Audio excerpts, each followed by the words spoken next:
প্রিয় দর্শক, আসসালামু আলাইকুম। আমি মাশফিক হেলাল। দ্য গার্ডিয়ান পত্রিকা ইরানের বর্তমান সংকট নিয়ে গতকাল থেকে আজ পর্যন্ত গুরুত্বপূর্ণ যে খবরগুলো প্রকাশ করেছে, এখন আমি আপনাদেরকে সেটি বাংলায় অনুবাদ করে শোনাচ্ছি। যুক্তরাষ্ট্র এবং ইসরায়েলের হামলা এবং যুদ্ধের পরিস্থিতি।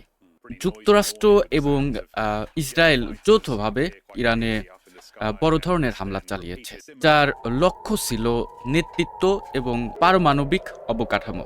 এটি আমি আপনাদেরকে দ্য গার্ডিয়ান থেকে অনুবাদ করে শোনাচ্ছি।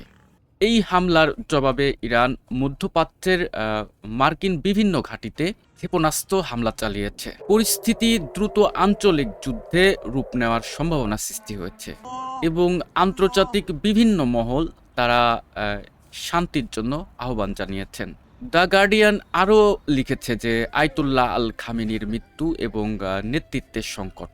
মার্কিন যুক্তরাষ্ট্র এবং ইসরায়েলের যৌথ হামলার পর ইরানের সর্বোচ্চ নেতা আয়াতুল্লাহ আল খামেনির মৃত্যুর খবর নিশ্চিত করেছে দ্য গার্ডিয়ান, এবং কি তার মৃত্যুর পর ইরানে শোক ঘোষণা করা হয়েছে, এমনকি ভবিষ্যৎ নেতৃত্ব নিয়ে অনিশ্চয়তা তৈরি হয়েছে।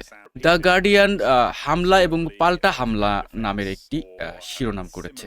তারা লিখেছে যে ইরান যুক্তরাষ্ট্র ও মিত্র দেশগুলোর ঘাঁটিতে ক্ষেপণাস্ত্র এবং ড্রোন হামলা চালায় এবং কোনো ছাড় নয় এই বার্তাটি দেয়।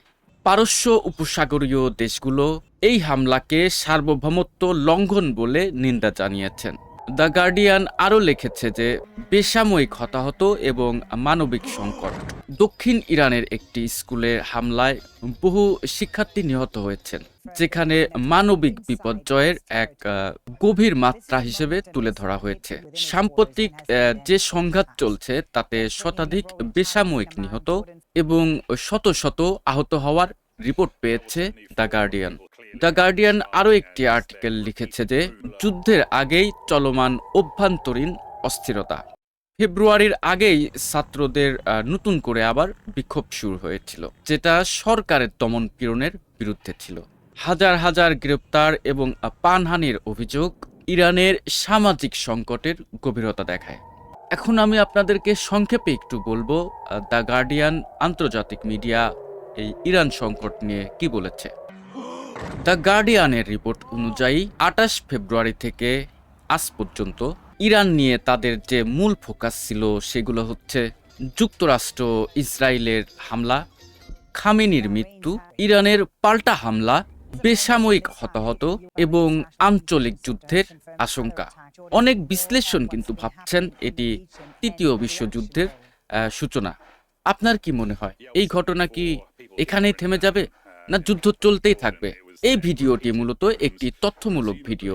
এই ধরনের ভিডিও অর্থাৎ আন্তর্জাতিক সব গণমাধ্যম কে কি লিখছে সেটা সবচেয়ে সবার আগে পেতে মাশফিক হেলাল ইউটিউব চ্যানেলটি সাবস্ক্রাইব করুন। ভালো থাকবেন। আল্লাহ হাফেজ।